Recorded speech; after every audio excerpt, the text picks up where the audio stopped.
Sebuah video yang menampilkan bangkai seekor buaya berukuran besar mengambang di sungai dalam posisi terlentang viral di media sosial. Video tersebut salah satunya diunggah oleh akun Facebook pada Selasa 18 Januari 2022.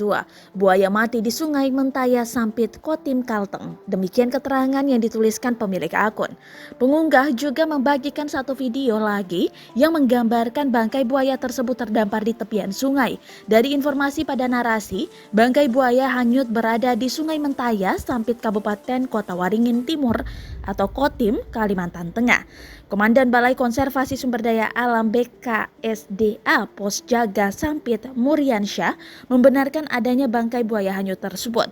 Ia pertama kali mendapatkan informasinya pada Jumat 14 Januari 2022 sore dan langsung mencoba melakukan penelusuran. Info yang saya dapat, pada 14 Januari 2022 memang benar ada buaya yang mati terdampar di perairan desa Babira, Kecamatan Pulau Hanaut, ujarnya dilansir dari kompas.com.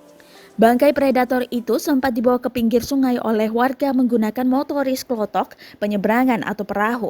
Namun karena baunya sudah sangat menyengat, akhirnya bangkai buaya muara itu dihanyutkan kembali.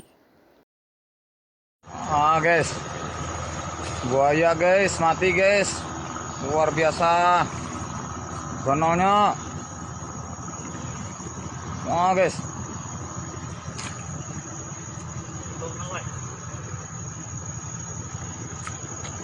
Buaya guys, mati guys.